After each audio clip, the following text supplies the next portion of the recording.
찬송 부르겠습니다. 경배 168장입니다. 오늘 읽은 말도 조금만 내려줘. 168장입니다. 경배 168장.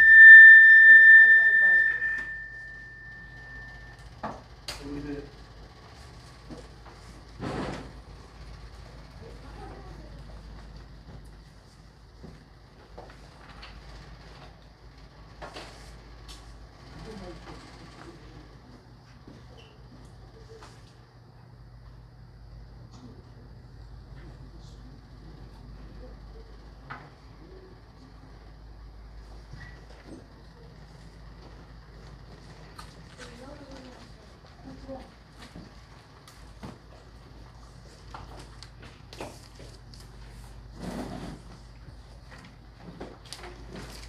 경배 168장입니다.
할렐루야. 믿음으로 하면 기적이 일어날 줄로 믿습니다. 경배 171장입니다. 달리다분.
내 영혼 목숨으로 나가섰네. 인생의 어려움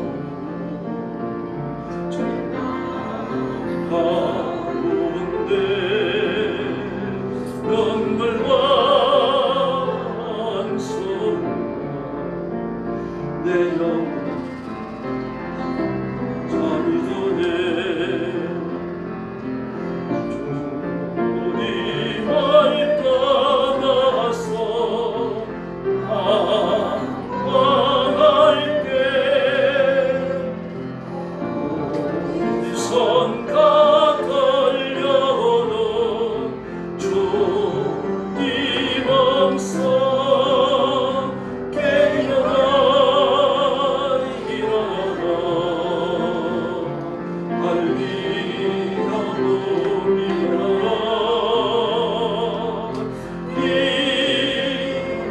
일어나라 죄악 작은 영혼아 달리다 못 깨어나 일어나 버린다.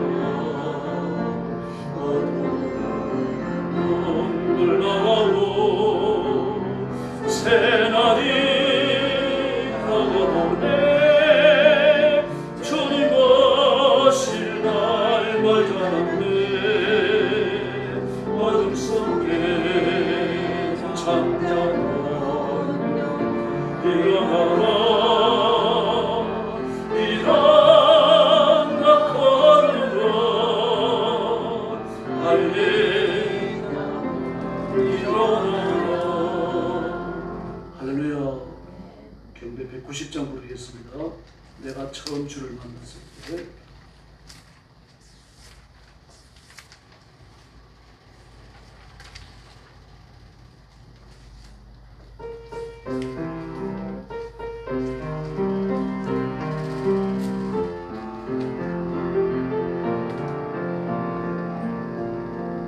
내가 처음 주를 만났을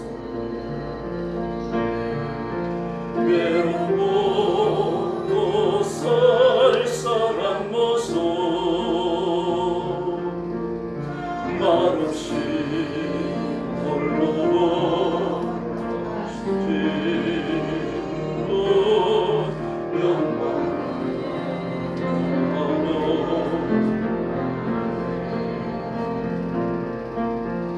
청년 거인의 형제 고원에 나의 영혼도 구원하려나.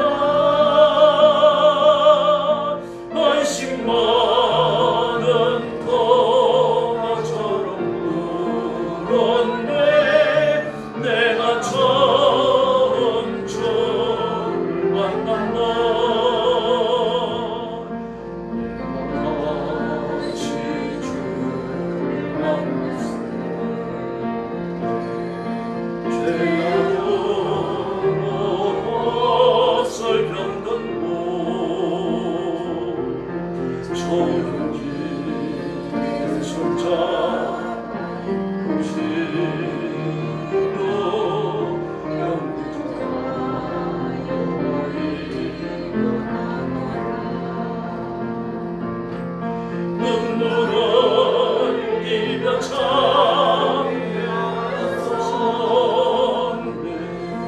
나의 믿음이 뜨거웠었네.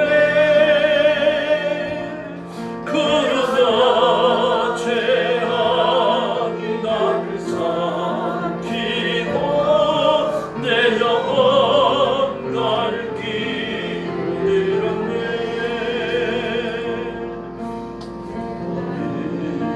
이제 주만 주님의 벗어나려네. 편찮게 와서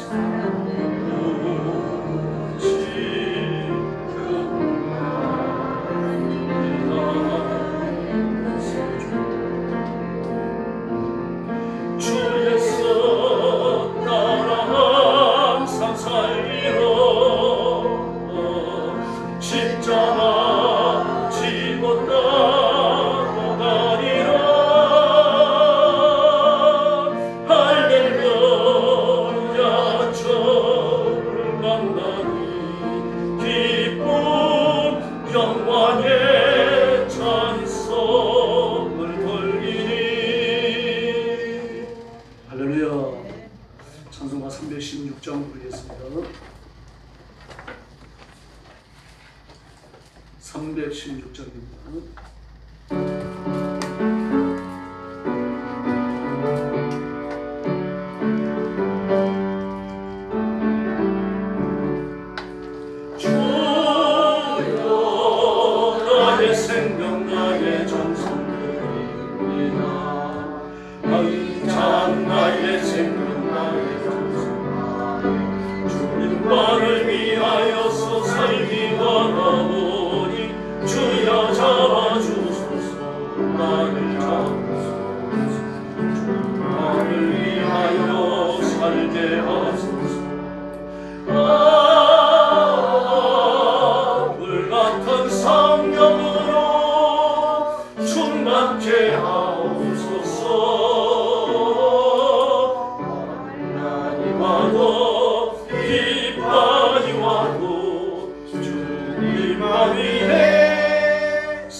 이제 하나님 앞에 주일 난예배 올리겠습니다. 다 같이 일어서 주시기 바랍니다.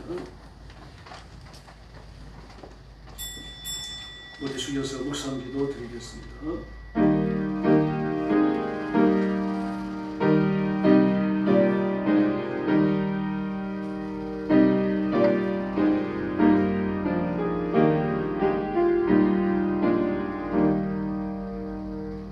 나의 힘이신 여호와여, 내가 주를 사랑하나이다.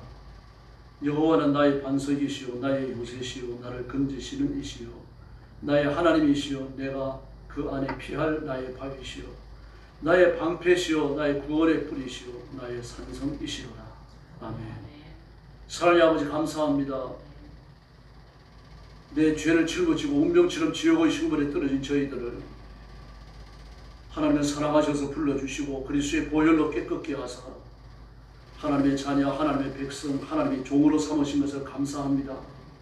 한 주간 동안 교회를 떠나 살다가 저희들이 다시 주일이 되어 주 앞에 모였습니다. 오늘 아침 드리는 주일 난집에 주님이 기뻐 받으시고 머리 숙인 성도들이 주님 앞에 드려지는 거룩한 산 제물 되게 하여 주시옵소서. 오늘도 땅끝까지 이르러 복음 전하는 사랑하는 선교사님들, 주의 종들, 사랑하는 성도들을 기억하시고 그 선교의 현장에 하나님이 함께 하시며 복 주시는 기적과 표적을 허락하여 주시옵소서. 오늘 아침 예배를 통하여 하나님이 큰 영광 거두어 주시기를 원하옵고 예수님의 이름으로 간절히 기도 올리옵나이다. 아멘. 찬송가 23장 같이 부르겠습니다.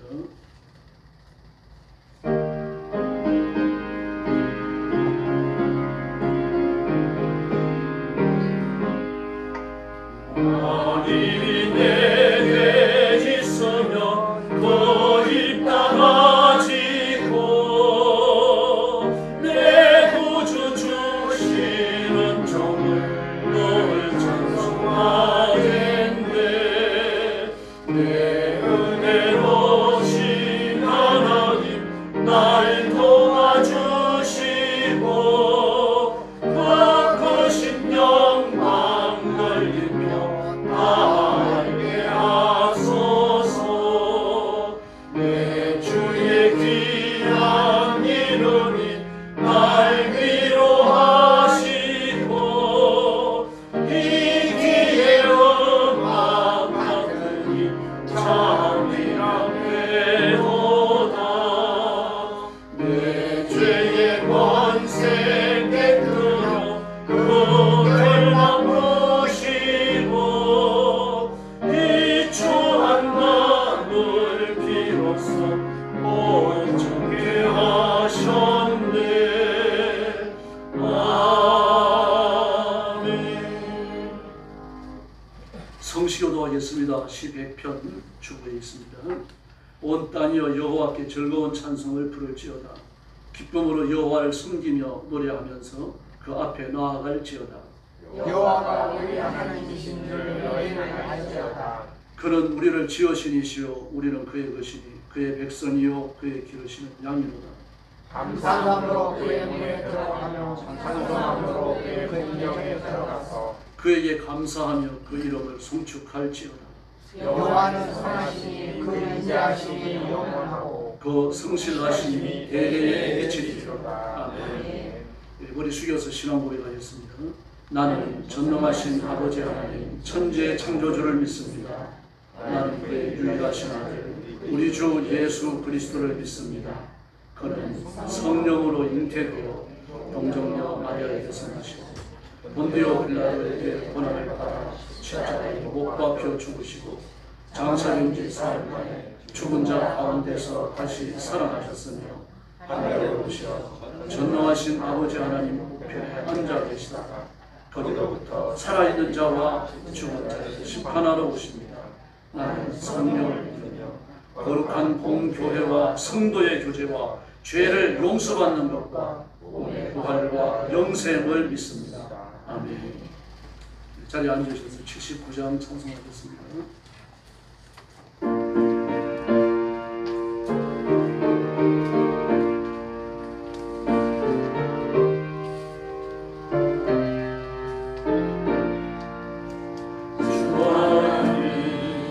지으신 모든 세계 내 마음속에 문이 열매 하늘의 울려 퍼지는 데서 주님의 권능 우주에 찬네. 주님의 높고 위대하시고 내 영혼이 찬양하네. 주님의 높고 위대하심을 내 영혼이 찬양하네. 신소리나 어느 산골장에서 지저귀는 저 새소리를 오요하네. 어느 시내로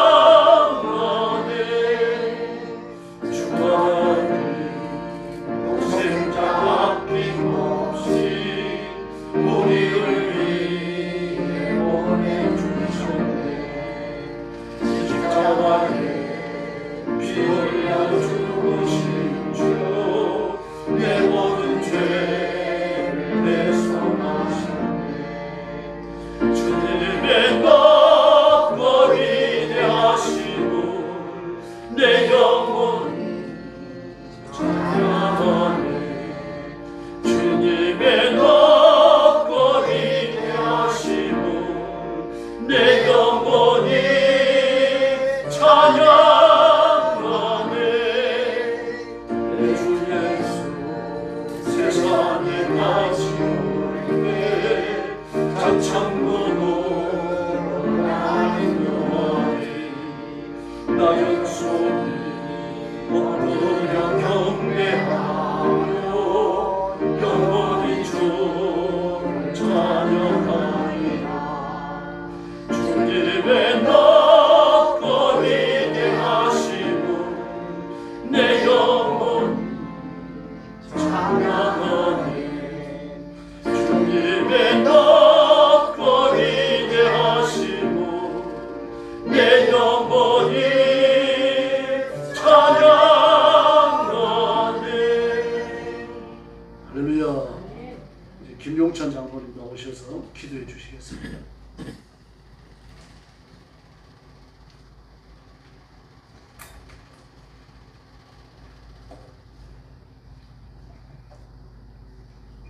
기도하겠습니다.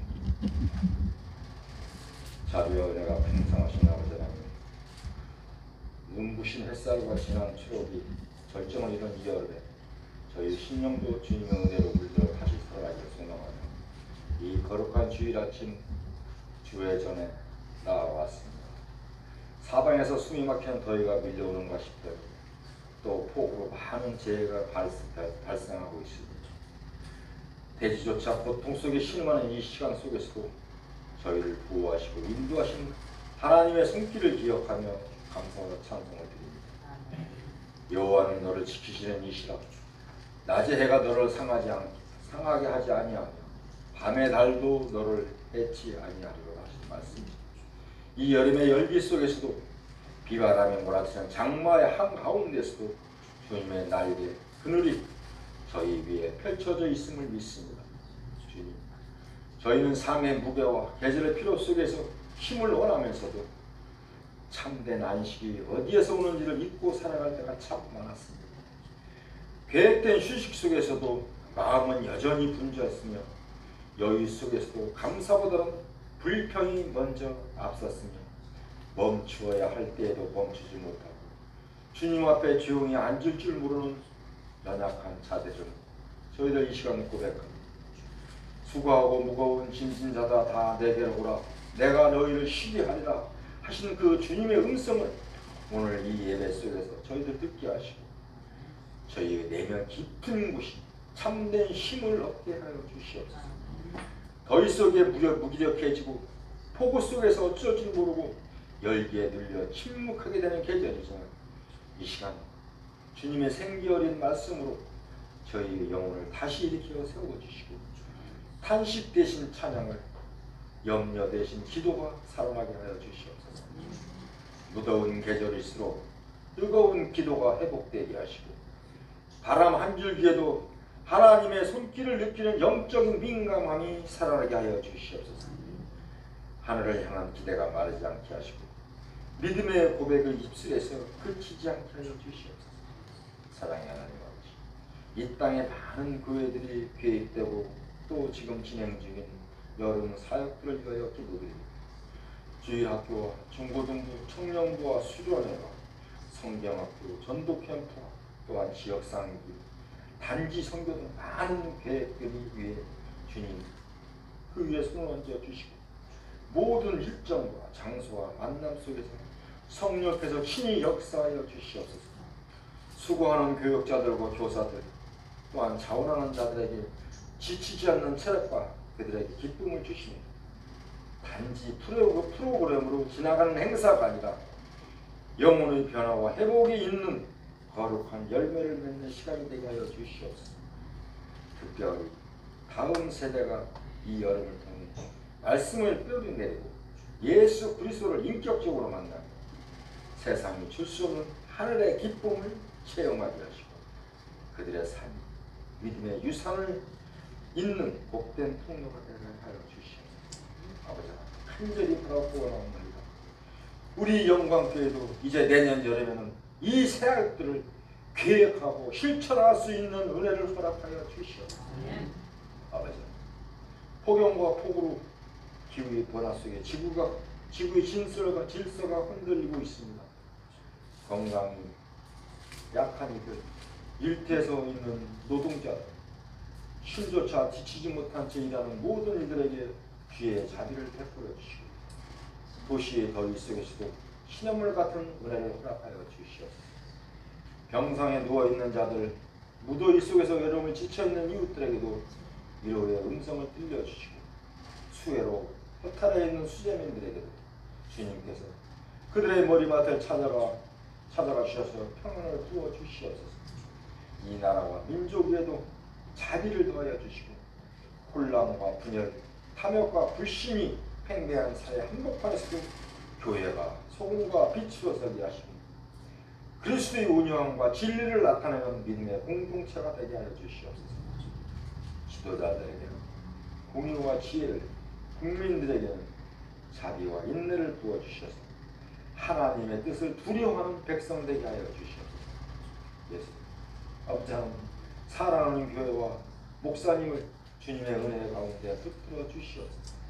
우리 교회가 진리의 기둥의 터가 되게 하시고, 모든 성도가 한마음 되어 빛과 소금의 사명을 온전히 감당하게 하시고, 사장 목사님께 성령의 능력을 더하시고 말씀을 선포하실 때마다 우리의 심령이 새롭게 되고, 그 말씀이 삶에서 저희들의 삶에서 열매로 나타나게 하여 주시옵소서. 내가 너희를 택하여 세웠나니 이는 너희로 가서 열매를 맺게 하고, 또 너희 열매가 항상 있게 하여 내 이름으로 아버지께 무엇을 구하든지 다 받게 하려 하랴. 우리 주 예수님, 선교지에서 주님의 복음을 전하며 헌신하는 선교사님들, 그 사역이 풍성한 열매를 맺을 수 있도록 도와주시옵소서. 그분들이 뿌린 복음의 씨앗이 많은 사람들의 마음에 깊이 심겨져 예수 그리스도의 사랑과 구원의 기쁨이 그들 가운데 충만해지길 소망합니다. 주님, 선교사님들의 사역이 그저 한순간의 열매로 끝나지 않도록 지속적으로 성장하고 확장되게 도와주시옵소서. 선교사님들의 건강과 또 가족들의 생활도 주님 지켜보아 주시고, 물질로 선교사님들을 돕는 손길마다 아버지 하나님께서 예비하신 복으로 채워주시옵소서. 이제 주의 전에 모인 저희가 드리는 이 예배를 기쁘게 받아주시고, 말씀과 기도, 찬양 가운데 주님의 임재로 말씀 충만, 성령 충만, 은혜 충만한 시간이 되게 하여 주시옵소서. 더위에 밀렸던 심령이 새로워지고 고단한 삶의 발걸음에 다시 일어나며 주의 평안이 강물처럼 흐르는 은혜의 예배가 되게 하여 주시옵소서. 이 모든 강구를 이 무익한 종 우리 주 예수 그리스도의 이름으로 기도했사옵나이다. 아멘.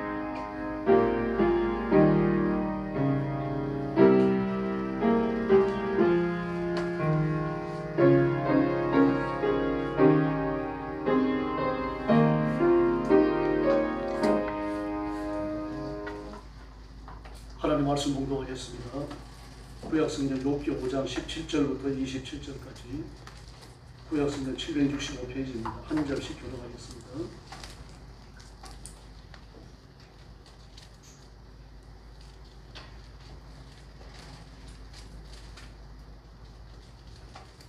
욥기서 5장 17절부터 27절 17절 말씀 제가 먼저 봅니다.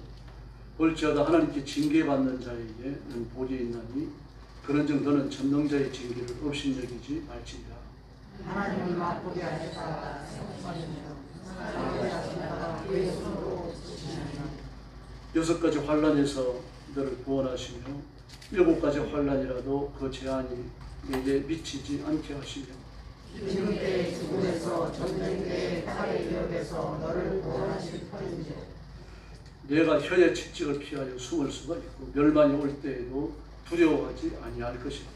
너는 멸망과 기근을 비웃으며 들리지 떨어지지 말라. 들에 있는 돌이 너와 언약을 맺겠고 들짐승이 너와 화목하게 살 것이다. 내가 내 장막에 평안함을 나누고 내 일들을 살펴서 이룬 것이 없을 것이며 내 자손이 많아지며 내 후손이 땅의 풀과 같이 될 줄을 내가 알 것이다. 내가 장수하다가 마치 복신하는 세계에 들어오는 마지막 저같이 봅니다. 볼지어다 우리가 연구한 바가 이와 같으니 너는 그렇다. 그러면 내가 알리라. 아멘. 말씀의 제목은 복입니다. 교회 밖에서 세속의 복은 현상적인 것이죠. 현실주의적인 것입니다. 우리 복이라고 하면은 성리학적 그 가치 위에서 있죠. 수, 부, 다음에 강령, 유호도 고정령, 오이라고 합니다. 수는 오래 살아야 되는 것이고, 부는 부자가 되어야 된다고 하는 것이고, 그리고 또 고정명은 덕스러워야 한다는 고정명은 제 명때까지 오래 잘 살아야 한다는 얘기입니다. 그리고 유호덕은 덕스러워야 한다는 얘기고, 강령은 평안해야 된다는 얘기입니다. 저것도 현실적인 것입니다. 이 땅에서 어떻게 누리며 살 것인가, 뭘 먹고 살 것인가, 이것들과 관련이 있는 거죠. 근데 오늘 본문에 보면 하나님의 복은 전혀 그렇지 않습니다. 9절 말씀에 보니까 이렇게 이야기하고 있어요. 읽지 않았습니까? 하나님은 헤아릴 수 없이 큰 일을 행하시며 귀한 일을 세울 수 없이 행하시나니 하나님은 제한하지 말라는 얘기죠. 헤일 수 없는 큰 복을 주시고 셀 수 없는 많은 복을 주신다고 말합니다. 이 복을 받아 누리기를 예수님의 이름으로 축원합니다. 또 10절 말씀에 보니까 물질의 복을 주시겠다고 약속하셨어요. 11절에서는 존귀하게 해주겠다고 말씀하셨고 12절부터 14절까지에서는 대적을 무너뜨려 주겠다고 말씀하십니다. 또 15절과 16절에서는 약한 나를 편들어 주시겠다. 이 복입니다. 이렇게 5가지를 말했습니다. 성경에서 말하는 오복과는 완전히 다르죠. 오래 살아야 된다, 부자로 살아야 된다, 평안해야 된다, 덕스러워야 한다. 그리고 내 수명이 다할 때까지 그저 잘 살다가 죽어야 됩니다. 이런 것들을 말합니다. 여기서 말하는 것은 정신적이며 내적인 것은 아무것도 없습니다. 전부 다 육신적인 것과 관련이 있습니다. 강령은 평안해야 된다는 이야기인데 이 평안도 어디에 있습니까? 육신의 것이 갖추어질 때 평안입니다. 덕스러워야 한다는 것도 마찬가지입니다. 덕을 베풀기 위해서는 단순히 사람이 온유하고 성품만 좋아서 되는 게 아니라 물질을 베풀어야 돼요. 이게 세상의 덕입니다. 고정명도 마찬가지죠. 하늘이 내 수를 다 정해놨는데 그때까지 내가 잘 살아야 된다. 그 수에는 뭐가 들어있습니까? 지금까지 말했던 4가지가 다 들어있어야 돼요. 마치 본인이 종합세트와 같이 살다가 자녀들이 그 사람을 기리는 가운데 어른을 조상을 기리는 가운데 죽어야 그 복이라고 부릅니다. 그 성경은 그렇게 말하지 않습니다. 다윗이 고백대로 인간은 죄 속에 태어나 죄 속에 살다가 죄 속에서 죽습니다. 그러므로 예수 그리스도의 보혈로 씻겨야 하고 죄와 싸워 승리해야 되며 하나님의 은혜를 온 인격을 다 바쳐 고백하고 누리고 선포해야 할 줄을 믿습니다. 그래서 하나님을 제한하지 말라고 말합니다. 하나님이 헤일 수 없는 큰 복을 주시고 계산할 수 없는 큰 복입니다. 물량적으로 큰 복이죠. 그다음에 셀 수 없는 여러 가지 다양한 많은 복을 주십니다. 그래서 우리가 하나님 앞에 구원받는다고 말할 때 죄 용서함 받고 천국에 가는 것만을 의미하는 게 아닙니다. 육신이 포함됩니다. 그래서 우리는 육신의 복을 구해야 됩니다. 성령 충만함과 성령의 본능과 성령의 은사를 구해야 함과 동시에 육신의 창대함을 같이 구해야 되는 겁니다. 건강하게 해주십시오. 물질이 창대하게 핍절하지 않게 해주십시오. 이런 복을 구해야 됩니다. 이제 이런 삶을 살다가 보면 대적을 만나죠. 위기와 직면하게 됩니다. 그때 바로 나를 편들어 주시는 분, 그분은 예수님이실 줄로 믿습니다. 그래서 오늘 본문에 보니까 징계의 개념이 포함되고 있죠.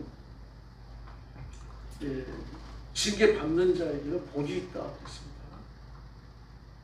히브리서도 마찬가지입니다. 너희가 참는 것은 징계를 받기 위함이라고 말하고 있어요. 히브리서 12장에서요. 그럼 징계 받는 것이 살아가는 삶에 당연히 도움되는 것이냐? 그 징계라는 건 환란과 시련이잖아요. 고난이거든, 역경이거든요. 근데 소유를 잃는 것이기도 하고 건강을 잃어버리는 것이기도 하고 가족을 또 앞세우는 큰 시련도 있습니다. 그 징계와 환란을 오늘 본문도 그렇습니다만 구별해서 쓰지 않았어요. 징계라고 하는 꼭 죄지어 매맞는 것만을 말하는 건 아니라는 얘기입니다. 우리가 살아가면서 만나는 여러 가지 삶의 부자연스러운 것들, 매끄럽지 못한 것들, 이런 것들 전부 다 포함하고 있습니다. 그런데 여러분, 그 징계가 복이 된다고 말하죠. 왜 그렇습니까? 19절에 보니까 6가지 환란에서 너를 건진다. 환란이 내게 미치지 못한다. 왜 그렇습니까? 이 징계가 임하는데 환란이 임하는데 환란이 나를 넘어뜨리지 못한다는 얘기죠. 인내가 이루어지기 때문입니다. 그러므로 징계는 환란을 인내를 만들어내는 거죠. 인내를 통해서 21절 말씀 보니까 멸망이 올 때 두려워하지 않는다. 이게 어떻게 가능합니까? 연단이 됐기 때문에. 누가 와서 시비를 걸어도 누가 나를 모함하더라도 난 누나를 깜짝하지 않습니다. 왜 그렇습니까? 이미 인격적 연단이 이루어졌기 때문이죠. 그러므로 징계는 환란 속에서 인내하게 하고 인내를 통해 연단이 이루어지고요. 연단은 24절 말씀에 보니까 뭐라고 말합니까? 내 장막이 평안함을 얻고 우리를 살펴도 이런 것이 없을 것입니다.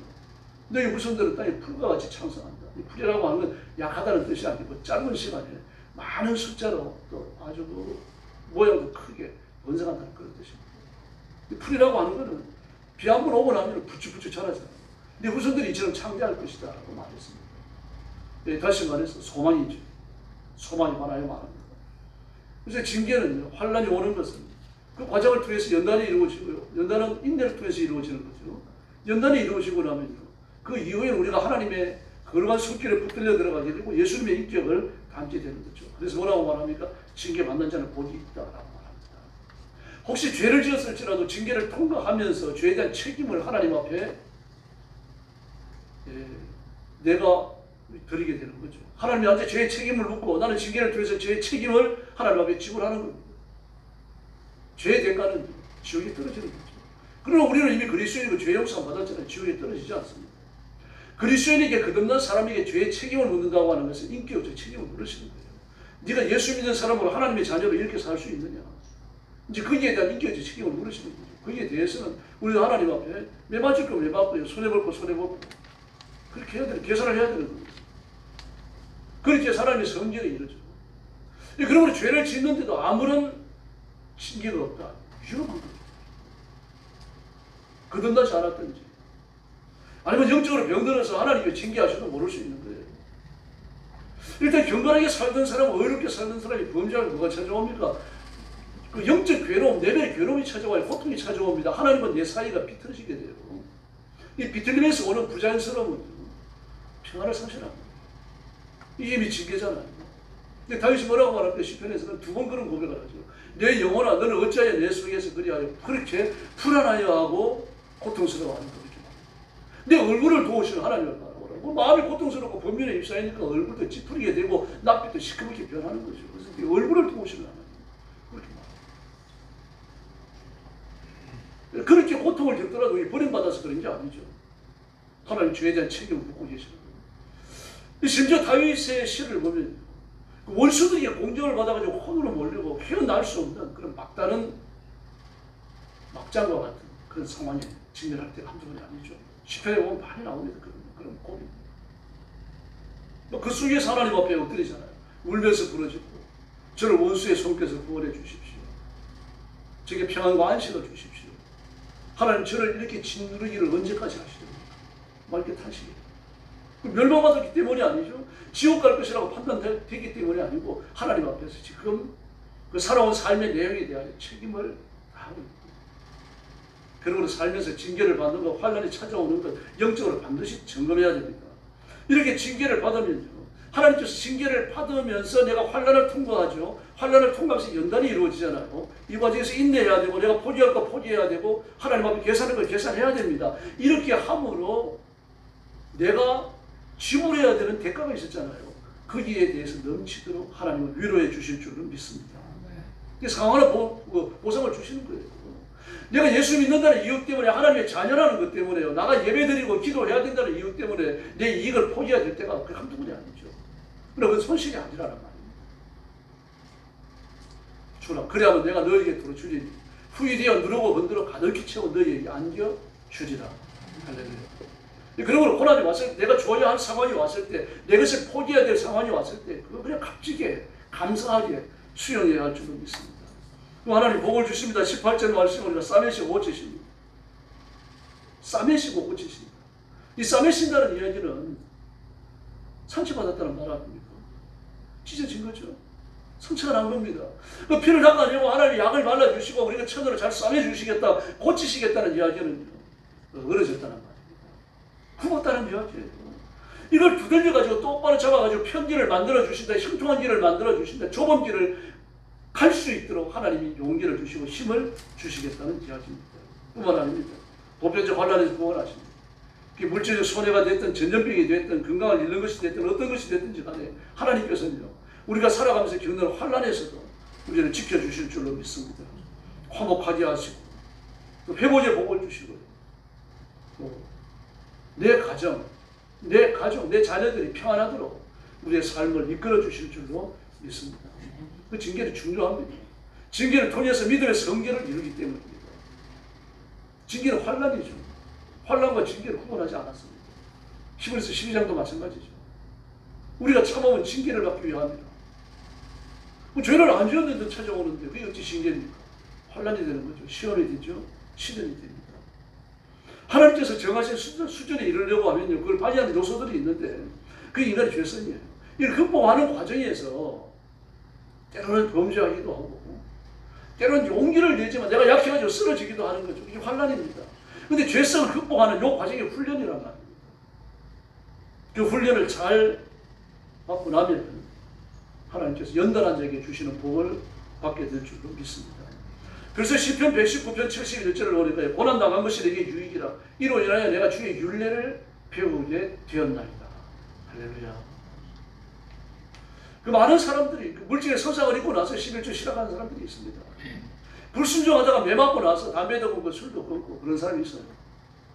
한둘이 아니죠. 그래서 환란은 징계를 받으면 반드시 인내를 통과하게 되어 있어요. 참는 거예요. 못 들을 말을 들어도 참고 나를 그 함정에 집어넣은 사람에 대해서 참는 겁니다. 참으면서 환란을 겪게 되면서 인내를 배우게 되죠. 인내는 내가 겪는 고난, 내게 임한 징계, 내가 지금 받고 있는 환란, 이것을 그냥 참고 견디게 하는 것이 아닙니다. 그 인내가 아닙니다. 운명체념이죠. 이것은 이제 유교적 개념에서 나오는 겁니다. 운명체념은 성경적인 게 아닙니다. 성경은 하나님 은혜를 받기 위해 가지고 역동적으로 사는 거예요. 모자라고 달라고 구하는 겁니다. 필요하면 생명까지 내던져가면서 믿음의 성결을 지키는 거죠. 고난이 올 때, 환란이 올 때 그냥 이렇게 참고 견디는 거죠. 이거 성경이 가르치는 게 아니에요. 그 환란에 대해서 우리 힘을 다해서 싸우고 환란을 찍어 누르고 일어나야 할 줄을 믿습니다. 그래서 인내한다라고 하는 건요, 성경의 경고성을 유지하는 겁니다. 평소 평안할 때 몰랐는데 환란을 만나고 보니까 이 작은 환란에도 내가 흔들리거든요. 야, 이게 내가 약하구나. 기도 더 해야 되겠다. 이 환란이 가지고 있는 중요한 성격입니다. 환란을 주시고 징계를 주시는 하나님의 의도이기도 합니다. 그래서 그 환란 속에서 징계가 임하고 나니까 고난의 비바람이 몰아쳐오니까 야, 내가 덜 성숙됐구나. 이걸 발견하게 되는 거죠. 참, 내가 보잘 것 없는데 별것 아니구나. 내가 이런 사소한 일 갖고도 화를 내는구나. 내가 이런 작은 시험에도 넘어지는구나. 내가 더 기도해야 되겠다. 말씀대로 살려고 애써야 되겠다. 이렇게 되는 거죠. 사람을 원망하고 만나가지고 삼자 대절을 하고 이렇게까지 안 나가는 겁니다. 하나님과 나와의 관계에서 해결하는 거죠. 그래서 엎드려서 울고 불고 부르시는 겁니다. 이제 이런 과정에서 우리가 걸어가는 인생길이 굴곡이지잖아요. 이걸 하나님께서 고쳐주시겠다는 얘기입니다. 평탄하게. 고든 길이 되더라고요. 내가 걸어가는 길이 올바르다고 하는 것을요, 정오의 태양처럼 드러내 주시겠다. 이 시 37편에서 말씀하시는 것처럼 말합니다. 그래서 고난을 겪으면 딴 사람은 잘 모릅니다. 나만 아는 죄성이 드러나게 되어 있어요. 자기의 인격적인 약점이 드러나는 겁니다. 이기심도 드러나게 되어 있어요. 그 인격적인 약점이나 이기심 같은 건 그 편협해서 나오는 거 아닙니까? 딴 사람을 배려 못해서 나오는 거거든요. 내가 먼저 얻어야 되겠다, 내가 먼저 취해야 되겠다, 이러는 거 아닙니까?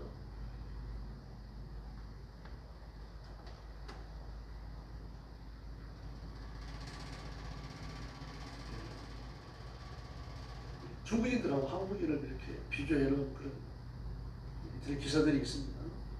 그중에 여러 보면 뷔페 식당을 보면 한다 그래요. 우리나라 사람이 한 게 아니고 외국 사람들이 쓴 겁니다. 유럽 사람이랑 미국 사람들요. 뷔페 식당에 가보면 막 음식이 수북이 쌓여 있잖아요. 중국인들 보면 물이 돌아가는 겁니다. 그럼 자기가 먹을 만큼 가져가면 되는데 먹을 만큼 가져가는 게 아니고 접시를 4개, 5개 가져가고 막 수북이 퍼나는 겁니다. 그것도 맛있는 것만요. 새우가 나왔다 그러면 금방 없어져요.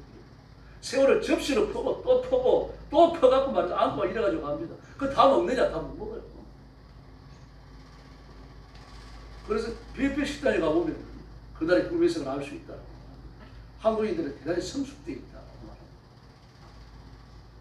그리고 만약에 뭐가 떨어지면 중국인들 난리가 납니다. 주의를 부르고 돈을 얼마큼 냈는데 먹을 것도 안 가져오느냐 막 욕을 하고 말이다 삿대질하고 난리가 납니다.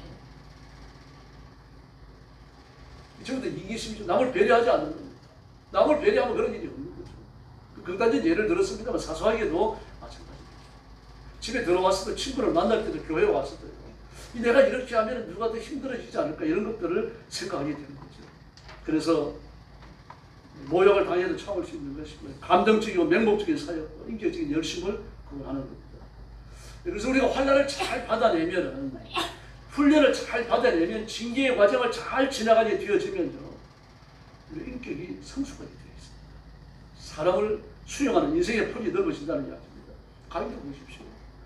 결국 동생을 죽이잖아요. 어디 왜 그렇습니까? 감정이 붙들리니까 그렇습니다. 그 마음이 편협하니까 동생 하나 포용할 수가 없는 거예요. 오히려 내 제사가 연락 안 되고 동생의 제사가 연락됐다고 박수 쳐줘야 되잖아요. 동생이 성공한 거 아닙니까? 나도 다음에는 내 동생보다 더 잘해야 되겠다. 이런 생각을 가져야 되는 거죠. 내 제사는 연락 안 됐는데 이놈의 새끼 제사가 연락됐구나. 살려줄 수 없다. 어떻게 이런 생각을 할까요? 아주 지독하게 편협한 거죠. 그럼 마귀가 강하게 역사한 거예요. 부추긴 거예요. 인간으로서 그런 생각을 할 수 없는 거 아닙니까? 그럼 안 된다. 한 대 때려야 되겠다. 이거는 뭐 그렇다는 봅시다. 근데 어떻게 생명을 빼앗아야 되겠다. 그런 생각을 합니까? 평범한 게 아니죠. 고라도 마찬가지입니다. 이 내가 왕이 돼야만 한다고 하는 그 모세를 향하여 말하잖아요. 너만 왕기를 하느냐? 나도 하고 싶다.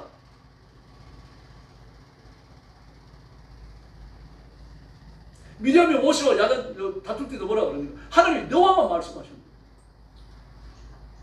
이런 식입니다. 극단적이죠. 하나님을 끌고 나와요.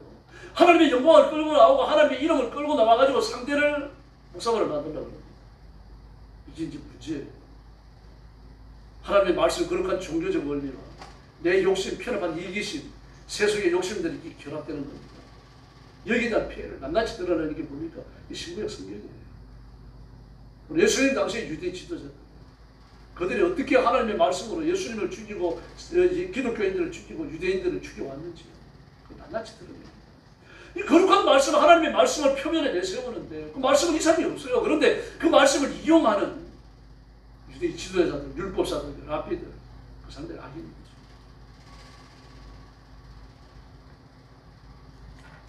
네, 그러면 우리가 좀 어려움을 만나더라도 포기하면 안 됩니다. 힘들어도 무릎에 힘을 주고 일어나야 할 줄은 있습니다. 힘을 써 12장에서 말하잖아요. 무릎에 힘을 주고 일어나라. 무릎에 힘을 주고 일어나려고 용을 쓰는 건 내가 해야 돼요. 그 다음에 힘을 주셔가지고 일어서서 걸어갈 수 있게 하시는 분이요. 하나님이죠. 기도 응답이 없더라도 기도해야 돼요. 말씀을 붙들고 말입니다. 하나님 은혜를 구하는 거 그건 내가 해야 되는 겁니다.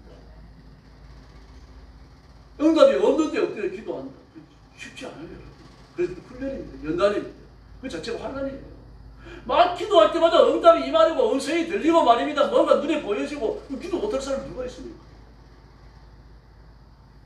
기도가 힘든 이유, 기도가 훈련인 이유가 아니에요. 응답이 더디가 늦기 때문에. 그러므로 아예 그만해야 되겠다. 이 포기하시는 거 아니에요. 끝까지 하는 거예요. 끝까지. 대인공여도 마찬가지입니다. 까지 너 아니면 인간이 없냐? 그게 아닙니다. 인공어지가 건드리고 심하게 건드리더라도 계속 위해줘야 돼. 품어야 되는 거고 기도해줘야 되는 거고. 그러면 절대로 이제 그만해야 되겠다. 도망가지 마십시오. 도망가지 마시고 문제와 싸워야 된다. 손을 걷어붙이고 그래서 일이 해결될 때까지 하나님 앞에 기도의 사명을 다 감당하는 겁니다. 하나님께서 나의 시험과 시대를 돌아가실 때 좌절하고 넘어지고 도망가라고 돌아가시는 게 아닙니다. 이겨내고 말씀에 굳게 서고 성숙하고 성장하라고 허락하시는 것인 줄로 믿습니다. 여기 그 사실을 잘 알았어요. 내가 조급해지면 마귀가 나를 조종합니다. 내가 인내하면서 하나님을 바라보면 하나님이 저를 장악하시고 하나님이 나를 이끌어가기 시작하시죠. 조급하다라고 하는 거죠. 내 마음, 내 감정을 따라가는 거죠. 그 조급함을 이기고 하나님을 바라본다. 응답이 없어서 기도한다. 말씀대로 살려고 노력한다. 다른 사람이 나를 모함하지만 난 대적 않겠다. 이게 어디서 나옵니까? 말씀을 인생을 살아가는 삶의 원리로 삼았기 때문에 그 결단이 가능한 겁니다. 그때 하나님이 내 인생의 기적을 베푸실 줄로 믿습니다. 그래서 우리가 순수히 징계를 받으면 하나님께서 우리를 늘 보고 계십니다만 우리에게 특별한 은혜를 베푸시는 겁니다. 내가 참고 아버지 하나님을 바라보면 하나님 우리 굉장히 애처롭게 생각하셔요. 그걸 기뻐하십니다. 내가 그냥 넣어서 안 되겠다. 하나님 큰 마음을 먹으시는 거죠. 심지어 이스라엘 백성들에게 내리기로 했던 심판까지 하나님이 유예하시잖아요. 또 취소하시잖아요. 그 백성들을 버리고 모세를 통해서 새로운 민족을 얻으려고 했던 생각까지 바꾸십니다. 우리가 기도하면, 우리가 순종하면, 우리가 품으면 하나님 은혜가 임할 줄로 믿습니다. 그러므로 하나님께서 우리를 대하실 때 내가 복을 내려야 되겠다. 이 생각을 전제에 깔고 계시는 거예요. 아버지 이 마음을 아셔야 됩니다. 사람은 비수를 되게 감추고 그 사람을 함정에 빠뜨리려고 만날 수도 있어요. 하나님은 아닙니다. 그리고 비겁했던 적이 단 한 번도 없어요. 그래서 우리도 고난 속에서 늘 하나님을 향해야 할 줄을 믿습니다. 하나님을 향하는 것 매우 중요해요. 욥도 하나님께서 뭐라 그러십니까? 욥이 나타나셔요. 너는 장부와가지고 허리를 돌리지. 이렇게 말씀하셔요. 돌이키라. 나를 바라보라는 얘기입니다. 문제를 바라보고 너를 시험으로 몰아넣는 네 친구들을 바라보고 엘리후를 바라보고 온갖 말과 논리, 달변을 가지고서 그 사람을 이기려고 하지 말고 저도 괜찮으니까 나를 바라보라. 그 사람이 모함을 당하면 모함하면 당하라는 얘기예요. 욕을 하면 욕을 들어먹으라는 이야기입니다. 네가 그 사람들보다 친구들보다 네가 옳다는 걸 변정하려고 하지 말라는 얘기입니다. 장부와 같이 허리를 들고 무지한 말을 이치로 느껴하지 않고 하나님만 바라보라는 거죠. 우리가 내 인격을 내세워가지고 자존심을 세우고 싸우면 싸울수록 이치로 느껴 하는 거예요. 다 포기해버리고 하나님을 바라보면 그때 하나님 일하실 줄로 믿습니다. 이스라엘도 마찬가지입니다. 그가 병에 걸렸을 때 무슨 병인지 알 수 없어요. 무화과 뭉치를 갖다 놓으니까 병이 나아요. 병에 걸려가지고 고통을 겪고 있으니까. 그리고 이사야 선지자도 알렸잖아요. 이사야 선지자도 왔어요. 그 병을 보려고. 왕이 병이 들어갖고 자기를 쳐있는데 안 갈 수 있습니다. 왔습니다. 왔는데 하나님 뭐라 그러십니까? 그래 죽는다. 집을 정리하라 그래라. 야, 참 선지자들이 이렇게 힘들죠. 왕이 병들어서 가는데 그거 죽는다 그래야 되니까 집을 정리하라 그러니까 누구를 후계자로 세울지, 국가의 비밀은 뭔지, 네가 감춰놓은 재물은 어디에 있는지, 너 재산과 국가의 재산은 얼마나 되니 다 일목요연하게 장부를 정리하고 다 써놓고 기록하고 네 후임자를 세워가지고 다 물려주라는 얘기 아닙니까? 이 사람이 가서 그랬습니다. 그랬더니 히스기야가 정신이 번쩍 드는 겁니다. 그리고 하나님을 향하여 앉습니다. 벽을 향하여 앉았습니다. 그 벽 넘으면 예루살렘 성전이 있기 때문입니다. 그리고 뭐라고 말합니까? 하나님, 제가 온 전심을 다하여 하나님을 바라보며 살아온 것을 기억해 주십시오. 제가 악을 행하지 않으려고 선을 행하고 하나님 말씀대로 살려고 노력했던 것을 하나님 기억해 주십시오. 진실과 전심으로 라고 말을 해요. 그렇게 못했을지라도 그 예는 썼던 겁니다. 사실입니다. 그래서 그런 걸 삶의 부분이라 는 거죠. 하나님 그 기도를 들으시면 하나님을 향하여 돌아선 것을 보시는 거예요. 하나님을 향하여 돌아앉은 그걸 보는 겁니다. 자기의 잘난 걸 보는 게 아니고요. 병을 고치기 위해 의원을 부르는 게 아니고 선지자를 부르고 하나님 앞에 기도하며 앉는다. 하나님을 향하여 완전히 돌아선 그걸 보시는 겁니다. 그래서 이사야 선지자가 성 광장을 지나기 전에 뭐라고 말씀하십니까? 너 선지자 너 내 명령을 가지고 히스기야에 다시 찾아가라. 지금 죽지 않고 15년 네 생명이 연장된다. 할렐루야. 하나님을 향하여 돌아서는 이 복을 받을 줄로 믿습니다. 그 실수와 실패가 여러분 정정되는 거예요. 그 잘못된 것을 바로잡을 기회를 하나님이 그렇게 주시는 겁니다. 가인과 이스라엘을 보십시오. 바로잡을 기회를 주셔요. 가인에게도 주시고 이스라엘 백성들에게 주시고요. 광야 이스라엘 백성들에게 바로잡을 기회를 한두 번 주시니까 그걸 전부 다 발로 걷어차버립니다. 그리고 하나님을 향하여 반항하고 반발하고 애고로 가려고 말입니다. 하나님 앞에 끝까지 반항하던 그 사람들이 40년을 걸쳐가지고 다 죽어요. 가나안에 들어가면 죽는다고 말했던 여인들과 어린아이들과 노인들 중에 상당수가 살아서 가나안에 들어갑니다. 여러분. 그리고 레위 지파가 들어갑니다. 심판을 취소한 건 아닙니다. 여러분. 심판을 벗어난 자들 가나안에 들어가는 거죠. 다시 말해서 하나님을 향하여 돌이키면 하나님도 우리에게 복을 주실 줄로 믿습니다. 그래서 우리 삶에도 하나님을 향하여 돌아서면 일어나야 돼요. 이렇게 하나님을 향하여 돌아서고 나면 우리의 실수를 바로잡아 주시고 복을 주십니다. 이삭을 보십시오. 애굽으로 내려가려고 갔잖아요. 근데 하나님 뭐라 그랬습니까? 가지 마라 그랬습니다. 돌이켰어요. 하나님을 향하여. 애굽으로 내려가서 그 고센 강변에 이르게 되어 지금 나일 강변 고센 땅에 이러면 우리 넉넉하고요. 진설 지어고 농사 짓는 거 얼마나 좋은지 모릅니다. 하나님 가지 말라는 거예요. 아주 척박한 땅, 가뭄이 들어가지고 비도 안 오는 그 땅에 머물라고 말씀하시는 거예요. 그래서 그는 자신의 이견을 따라가지고 자신의 원리와 경험을 따라가고 애굽으로 내려가고 있었는데 하나님이 가지 말라고 안 갔어요. 돌아서 하나님을 바라보고 그 가뭄이 돼. 하나님 평년장에 갑절을 주시고 100배 소출을 얻었다고 했죠. 보리 하나 심고 밀 하나 심었는데 이삭 100개가 달렸다는 말입니다. 보통 한 40개에서 50개가 달렸는데 평년장에 비가 올 때 갑절을 얻은 거예요. 평년장에 갑절. 그러니까 블레셋 사람들이 다 놀래잖아요. 블레셋 왕이 아비옷과 군대 장관과 그 친구들 거느리고 요셉을 이삭을 찾아와서 뭐라 그럽니까? 평화협정을 했고 돌아가요. 베드로와 야고보와 요한 바울도 마찬가지입니다. 요셉도 7년 감옥했어요. 당시에 온 세상을 구원해내죠. 하나님을 향하여 돌이킵니다. 보디발 장관의 집에서 얼마나 억울한 일을 겪습니까? 한 번도요 자신을 위해 변호하지 않아요. 열왕기상 17장에 사람과 바보도 마찬가지입니다. 하나님께서 기적의 떡과 기적의 물을 주시죠. 기적의 떡을 말입니다. 그걸 먹었어요. 먹고 나니까 아들이 죽어버립니다. 그러니 그 바보가 뭐라고 합니까? 내 아들이 죽어서 어찌 내 죄가 생각나게 하십니까? 하나님을 향하여 돌아섭니다. 기적의 떡과 기적의 물을 먹으니까 하나님이 심판하시는 겁니다. 기적의 떡과 기적의 물이 아니면요 심판은 유예되는 거예요. 그래서 지금 기적의 떡과 기적의 물을 먹었으니까 책임을 물으시는 거예요. 그 원리를 잘 아는 거죠. 그래서 어찌 내 죄가 생각나게 하십니까? 저는 하나님을 향하여 돌아서서 선지자께서 하시지 않습니까? 그 기도에 드리고 생명을 주시잖아요. 하나님을 향하여 돌아서면 하나님을 향하여 바라보면 모든 잘못된 것들이 바로 잡아질 줄로 믿습니다. 근데 결국 문제는 뭡니까? 하나님을 향하여 절망만 돌아설 때입니다. 이 비겁함을 좋습니까? 완전히 돌아서야 됩니다. 절망만 돌아서고 또 한쪽은 세상을 향하여 손을 걸리고 있는 겁니다. 이거 안 되면 이거다. 세상에 그런 건 없어요.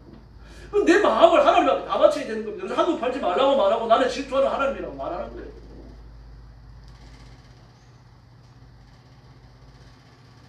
그래서 우리가 지금 좀 격결에 한 발 내딛었더라도 하나님께서 하나님을 향하여 바로 돌아서야 할 줄 믿습니다. 예수님께서 주신 교훈이 있죠. 어떤 사람이 이렇게 포도원 경작하는 그 부자에게 아들 둘이 있었어요. 큰아들한테 말합니다. 오늘 네가 나가서 일꾼들도 좀 부리고 포도원 봐야 되겠다. 예, 그리고 안 갔어요. 둘째한테 말하면 너도 좀 나가봐라. 그러니까 아버지 저 바빠요. 나 친구들 만나서 술 마셔야 돼요. 안 된다고요. 그리고 돌아서서 안 된다 그러놓고 보니까 잘못됐거든요. 그래서 갔어요. 예 해놓고 안 간 사람은 유대인들입니다. 말씀에 박식한 사람들, 율법의 박사들 아닙니까? 그 율법사들, 제사장들, 막 자기 지식이 하나님보다 더 세다고 생각하는 바리새인들, 사두개인들 아닙니까? 성경을 지 마음대로 편집하고 이리저리 막 이 생각할 정도로 말입니다. 그렇게 편집을 한 건 아니지만 그런 식으로 가르쳤어요. 구약 성경 창세기, 출애굽기, 레위기, 민수기, 신명기, 모세 오경을 613개의 계명 속에 뭉텅그려가고 집어넣은 겁니다. 그걸 장로들이 유전이라 그러고 말입니다. 물론 그걸 해석한 장로들이 유전이라고 불렀지만 그걸 가르쳤어요. 하나님의 말씀 안 가르쳤습니다. 그게 말씀이라고 거짓말했거든요. 예수님이 나타나셔가지고 거짓된 걸 드러내십니다. 드러내시면 바로 서면 될 거 아닙니까? 이게 잘못됐네요. 예수님께서 바로 가르쳐 주십시오. 그러면 될 거 아닙니까? 근데 그 말이 듣기 싫으니까 예수를 죽여버려요. 돌아서지 않습니다. 결국 그 백성이 다 망합니다. 주 70년 로마의 티투스 장군이 이끌은 로마군에 의해서 예루살렘을 철저히 유린다. 그 당시에 전쟁은 그냥 수도까지 바로 쳐들어와요. 쳐들어와서 성을 함락시키고 왕이 항복을 받아내면 그 전쟁은 그걸로 끝나는 거예요. 그런데 티투스 장군이 이끄는 그 예루살렘 전투는 그렇지 않았습니다. 국경을 넘으면서부터 유린하기 시작합니다. 성을 불태우고 사람들을 죽이고 사로잡을 자 사로잡고 그리고 예루살렘까지 와갖고 말해 천천히 무너뜨립니다. 지금 통곡의 벽이라고 부르는 그 벽 하나 남겨놓고요. 하나님의 성경이 다 무너졌어요. 그리고 그들은 온 세계에 거짓 민족으로 흩어져요. 가는 데마다 거절당하고 가는 데마다 학살당하고요. 볼셰비키 혁명 때 얼마나 많은 유대인들이 죽습니까? 히틀러 밑에서 60만 명이 깨서서 죽지요. 이런 처참한 삶을 해왔잖아요. 예수 그리스도를 부정하고 끝까지 배관시하면서 말입니다. 하나님의 구원을 몰아냈죠. 등을 졌죠. 그에 대해서 뭐라 그럽니까? 우리와 우리 자손들이 우리 결단에 대해 가지고 책임져요. 그대로 살았어요. 이거 보면 등불이 서늘해져요. 지금 우리가 말씀을 붙들고 엎드려 기도하면 우리 자손들이 하나님의 복을 받게 될 줄로 믿습니다. 아멘. 좀 크게 하시면 하나님이 기뻐하실 줄로 믿습니다. 그래서 저와 여러분이 말씀을 듣겠어요. 순종해야 됩니다. 이게 씨앗을 심는 것과 같은 것입니다. 그리고 하나님의 복을 받으려고 하는 사람은 인생의 무게를 하나님께 둬야 합니다. 없는 걸 있는 것처럼 부르시는 분 아닙니까? 살고 죽는 것을 한 손에 쥐고 계신 분이에요. 이런 분을 믿어야지 누구를 믿습니까? 안산에 고원 목사님이 계십니까? 아주 훌륭한 분입니다. 이분이 8년을 안 투병을 했어요. 8년째가 뒤어지니 감이 번져갖고요. 자기 그 감정들입니다. 위암과 췌장암과 십이장암과 임파선암까지 걸려갖고요. 온 몸에 거무줄처럼 암이 퍼져갖고요. 생존 가능성이 0%예요. 다 내놨습니다. 그런 중에 폐혈증이 와버렸습니다. 폐혈증이 오니까 이 내장부터 썩어가는 거 아닙니까? 세상에 온몸에 암이 퍼져가지고 보세요. 위암, 췌장암, 십이장암, 임파선암 4가지 암이면 그걸 임파선암은 이 임파선 제3의 기관 아닙니까? 이게 핏줄처럼 온몸에 흩어져 있는데 그걸 통해 갖고 말이죠. 온몸에 암이 퍼져버리고 게다가 폐혈증이 와갖고 장기가 썩어나기 시작합니다. 근데 그 감정을 그대로 읽어드릴게요. 모든 장기는 기능을 잃고 부패하기 시작했다. 교인들은 아이부터 장년까지 금식 쳐야 해. 땅과 눈물을 쏟았다. 나는 그때 성도들의 기도 물방울 위에 서 있었고 내가 본 것은 바다의 작은 물고기 피라미와 같은 공중의 작은 새 날파리 있는 것 같은 길석에 보잘것없는 풀 잔디를 먹여 살리고 키우시는 하나님의 손길이었다. 그때 나는 이렇게 기도했다. 나는 주님을 사랑합니다. 내게는 주님밖에 아무도 없습니다. 나의 힘이 되신 하나님, 그 무한한 힘과 능력 누구에게 주시려고 갖고 계십니까? 그 힘 많이도 말고 제가 일어나 걸을 수 있게끔 도와주십시오. 나의 힘이신 하나님, 나는 주님밖에 없습니다. 제가 쓰러지면 제 곁에 무엇이 남겠습니까? 그렇게 기도했어요. 그리고 5일 동안 이 기도만 했다고 말합니다. 그리고 나서 하나님께서 그 절망과 축원에서 이렇게 주셨고 지금도 건강하게 목표하고 계시는 줄 믿습니다. 인생의 생수화복은 하나님께 있습니다. 사람에게 있지 않습니다. 그래서 하나님을 향하여 돌아서라. 복을 하나님이 주시지 세상이 주지 않습니다. 내가 내 손을 가르치지 오그래가지고 긁어 모으면 얼마나 무엇이겠습니까? 그럼 하나님의 손으로 집어서 주시면 인생의 판도는 지금 바뀔 수 있을 줄로 믿습니다. 주님 그렇게 탁월하십니다. 예수님은 전능하신 줄로 믿습니다. 그래서 여러분 지금까지도 신앙으로 살아오느라고 애를 많이 쓰셨습니다. 앞으로도 믿음으로 살고 믿음으로 결정하십시다. 그래서 부탁드립니다. 성경 좀 읽으십시오. 옆에 있는 분들 보고 얘기하세요. 제발 성경 좀 보세요. 제발 성경 좀 보세요. 아멘. 말도 안 하는 분이 계시잖아요. 안 읽으려고 그러는 거죠. 그 기도하셔야 됩니다. 집에 있든지 교회에 있든지. 한 번 더 얘기하세요. 옆에 분 모시면서 제발 예배 좀 참석하세요. 제발 예배 좀 참석하세요. 할렐루야. 그래도 대답 안 해요 또. 하나님 무한한 복을 주시고 물질의 복을 주시고 존재의 복을 주시고 우리의 대적을 무너뜨리시고 약한 자 부족하기 짝이 없는 나를 편들어 주시는 분인 줄로 믿습니다. 이제 2025년도 한 해가 절반이 꺾였어요. 저희가 뭐 9월까지 간다, 10월까지 간다, 어떤 분은 11월까지 간다 그럽니다. 그 겨울은 와요. 한 해가 지나가고 이다음에 또 봄이 오는 거고. 그리고 어느 때든지 어떤 상황이 있든지 인생에 흥하고 쇠하고 건강하고 약해지는 것은 내게 있는 게 아니라 하나님 손에 있습니다. 예수님을 바라보십시다. 그래서 예수님을 모시고 예수님께서 이만의 복을 받고 예수님의 하나님을 은총을 누리는 성도들이 되기를 예수님의 이름으로 축원합니다. 한번 통성으로 기도하겠습니다. 내가 짊어진 짐 예수님께 맡겨드리고 예수님께서 내 생에 이런 복을 주십시오. 이런 걸 받을 복을 구체적으로 나열하 하며 하나님의 은혜를 구하시기를 바랍니다. 그리고 교회의 구원과 나라와 민족을 위해서 기도해 주시기 바랍니다. 같이 기도하겠습니다. 자비하신 하나님 아버지를 감사합니다. 오늘 아침도 주 앞에 엎드려서 주가 자비를 구하는 성령을 기억하시고 하나님의 능력과 권능을 부어주시기를 아버지와 간절히 원하고 기도합니다. 육신적으로 노력하는 인간적인 노력, 육신의 노력 전부 다 포기하고 예수님만 바라보게 하여 주옵소서. 영적인 원리, 영적인 질서를 힘있게 붙들게 하시고 십자가를 향하여 나아가게 하여 주시옵기를 아버지와 간절히 원하고 기도합니다. 세속은 증욕과 욕심과 쾌락에 빠져가지고 예수님을 섬기는 것, 하나님을 섬기는 것 육전에 되지 않도록 도와주시고 그런 것들을 포기하더라도 아버지의 손에 붙들릴 수 있도록 역사해 주시옵소서. 내가 내 인생을 가능하고 결정짓는 게 아니라 하나님께 있다는 사실을 깨닫고 예수님만 바라보며 예수님만 의지하는 존귀한 일꾼들로 우리 하나님 역사하여 주시기를 바랍니다. 오늘 아침도 주 앞에 부러지는 성도들의 기도에 하나님께서 응답하시고 그 기도를 다 이루시고 마음의 소원을 이루시고 하나님의 영광을 받으시기를 간절히 원하고 기도하옵니다. 인생의 짐을 내려주시기를 바랍니다. 시험이 떠나가게 하여 주시기를 바랍니다. 악한 영들이 도망가게 하여 주시기를 바랍니다. 하나님의 능력과 분노가 승리의 승리를 더하여 주시옵소서. 자비하신 하나님 아버지 성도를 가정마다 복을 주시고 하나님의 은혜로 평안하게 하시고 하나님이 주시는 부유함으로 하나님이 주시는 충만함으로 충만케 하여 주시옵소서. 교회도 주님 앞에 맡깁니다. 부흥하며 번성하며 장대한 교회가 되게 하시고 구원받는 자가 날마다 더하는 교회가 되게 하시고 종말의 징계 재림의 징계를 이루는 교회가 되게 하시며 예수님이 오실 때까지 말씀의 순결함을 지켜내는 살아있는 교회가 되게 하여 주시옵소서. 이 나라와 민족을 주님 앞에 맡깁니다. 우리가 지금 위기 앞에 서 있습니다. 대통령과 주된 정치인들의 교회를 보시고 그들이 거듭난 하나님의 사람이 되며 하나님의 백성이 되며 그 마음속에 뿌려진 하나님의 말씀 복음의 씨앗이 폭발되듯이 터져나오게 하여 주시기를 간절히 원하고 민족을 살기 위해 기도해 주시옵소서. 이 백성들을 살기 위해 기도해 주시옵소서. 자비하신 하나님 아버지 은혜를 베푸시니 감사합니다. 우리가 살고 죽는 것, 흥하고 망하는 것 모든 주권이 하나님께 있음을 믿습니다. 주의 성령께서 뜨겁게 역사하시고 우리가 예수님만 바라보고 지금까지 살아왔는데 앞으로 남은 인생도 예수님께만 소망을 두게 하여 주시기를 간절히 원합니다. 세상의 정욕과 욕심과 쾌락을 바라봤던 성도들이 있으면 자신의 발걸음을 돌이켜 하나님만 바라보게 하시고 예수님만 바라보게 하시고 십자가만 의지하게 하여 주시옵기를 간절히 원합니다.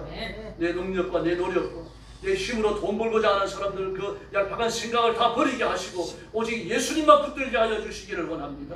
기도의 능력과 권능을 주시고 말씀을 읽을 때 이해되게 하시고 설교 말씀을 들을 때 깨달아지게 하여 주시기를 바랍니다. 그래서 말씀에 지배받게 하시고 성령에 장악당하는 본의 인생을 살게 하여 주시옵소서. 우리 성도들을 주님 앞에 맡겼습니다. 그 삶을 창대하게 하시고 평화롭게 하시고 선언하는 모든 일을 번성하게 하여 주시옵소서. 우리 교회를 주님 앞에 맡깁니다. 주님 오시는 그날까지 살아있는 교회가 되게 하시고 말씀의 성결함을 지켜내는 깨어있는 교회가 되게 하여 주시옵소서. 하나님 복을 주심으로 뜨거운 교회가 되게 하시고 갈멜산의 엘리야의 제단처럼 성령의 불이 임하는 교회가 되게 하여 주시옵소서.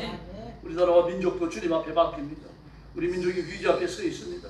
대통령과 그 주변의 정치인들을 기억해 주시고 특별히 그들 중에 교회에서 중직을 맡은 분들도 있는데 그분들이 하나님 앞에 복종하게 하여 주시기를 바랍니다. 역사를 다스리시는 하나님을 두려워하는 정치인들 대통령이 되게 하여 주시기를 바랍니다. 이 민족 앞에 살 길을 열어 주시옵소서. 지난 5천년 동안 수많은 전쟁과 내란과 혁명과 재난 속에서 건지셨는데 이 백성들을 다시 한번 위기에서 구원하여 주시옵소서. 오늘 새벽도 우리 성도들을 품에 안으시고 복 주시기를 원하오며 예수님의 이름으로 간절히 기도 올려옵나이다. 아멘.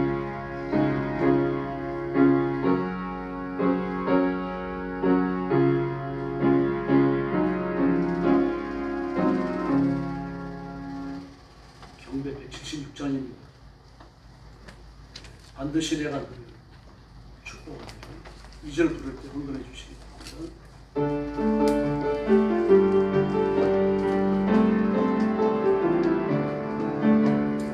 반드시 내가 너를 축복하리라. 반드시 내가 너를 들었으리라. 천지는 변해도 나의 약속은 영원히 변치 않으니 말라 담대하라. 낙심하며 실망치 말라. 낙심하며 실망치 말라. 실망치 말라.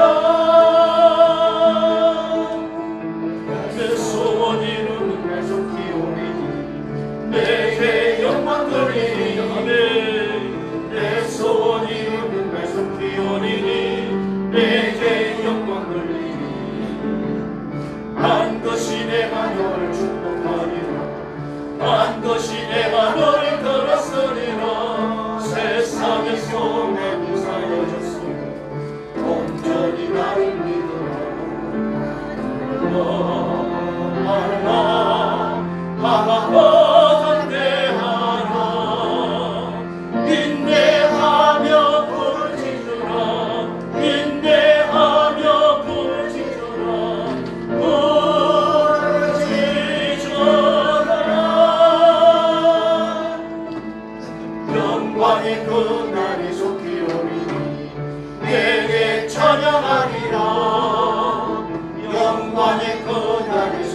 복이 반드시 임할 줄로 믿습니다.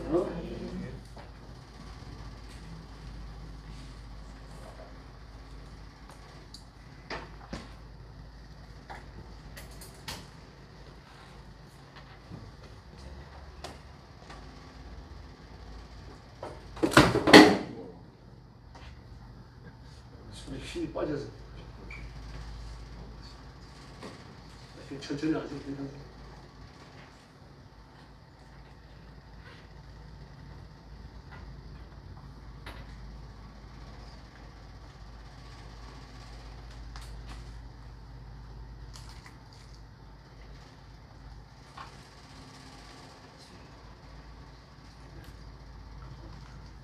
기도하겠습니다.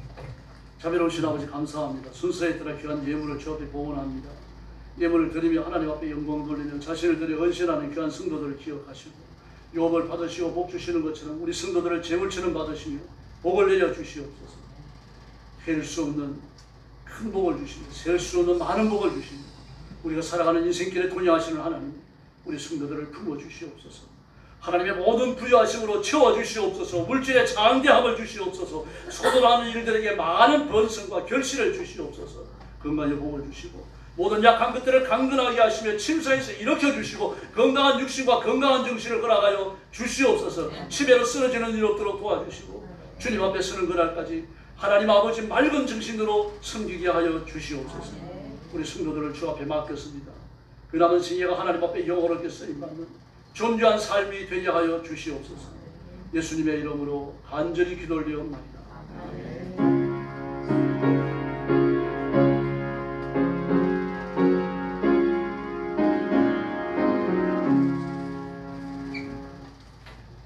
영광 가져주신 말씀입니다.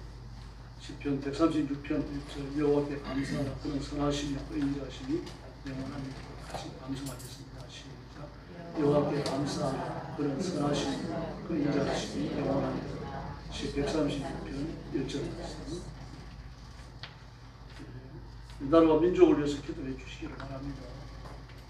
지금 혹시 혼란스럽죠? 정치인들이 어떻게 보면 정치에 대해서 아무것도 모르는 사람 같아요. 가장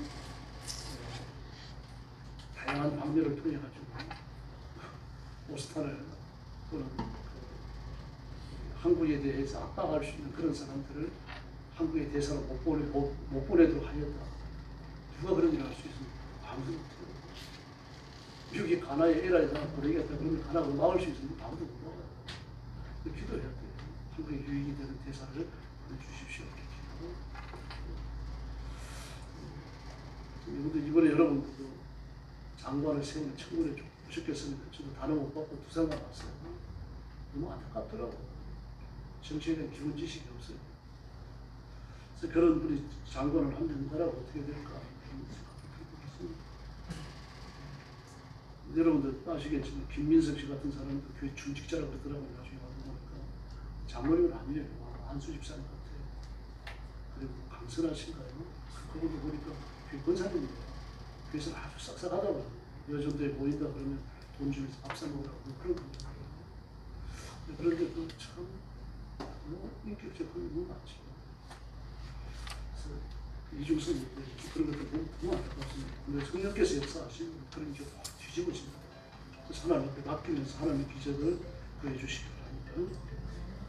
그리고 지금 그 비가 많이 와가지고 TV를 보니까 저도 비 피해 좀 보려고 보니까 무섭더라고요. 많은 집들이 막 잠기고 마을이 막 통째로 이렇게 물에 잠기고 이런 걸 보니까 그 하나님께서 은혜를 베푸시도록 계속 기도해 주시기 바랍니다. 이 옆에 계신 분들하고 인사 나눠주시기 바랍니다.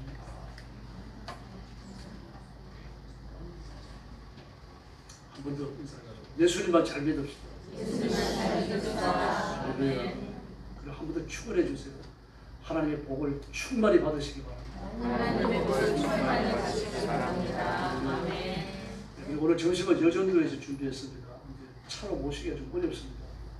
영동교 지나가지고 노른산으로 올라가시다가 노른산 시장 입구에 있는 오리집인데 그걸 올라가서 건너편에 있고 그러니까 차를 돌려가지고 세워놓을 때도 없고 돌릴 때도 많지 않고 좀 불편하신 분들은 그래서 버스 타시고 이렇게 올라가시면 됩니다.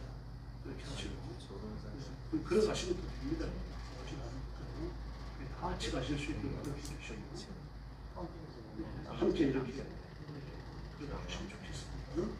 이제 다 같이 일어나셔서 55장 찬송 후에 축도하겠습니다.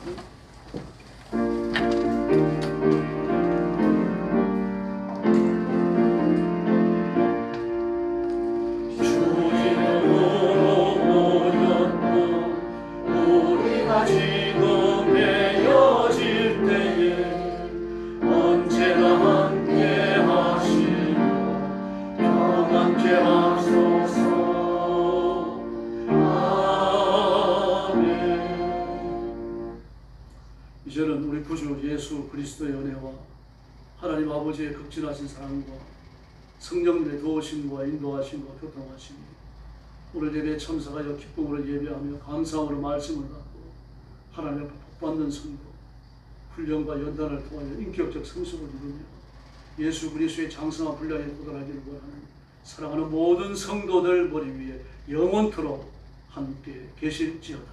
아멘.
다시 오실 때까지 나는 일어나리라 주의 영광 온 땅 덮을 때 나는 일어나 노래하리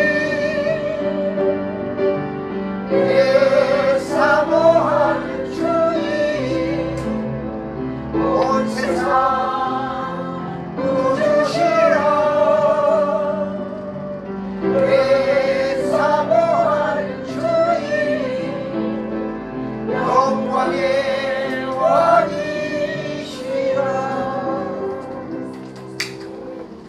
같이 임사님하고 세 분이 먼저 여기 그 충돌 났어요. 순서 어디? 영동대교 사거리. 원수야. 뭐가 받았어? 뭐가 받았어? 충돌이야. 바닥편이 있어. 바닥편이. 그러니까 그래 보러 가야 돼. 나올 때 됐으니까 진짜 힘들어. 나올 때 됐으니까. 거의 주차가 많은데. 거기도 좀 거기 이거 주차장 때 거기도 좀 재래시장 거기 오픈했어. 앞으로 오다니. 빵빵해 우리 차가 없어. 안녕하세요. 오래간만이신 것 같아. 집사님 나 오래간만에 보고 언제? 그런 거 같아. 아니 여기서 봤어. 부었어.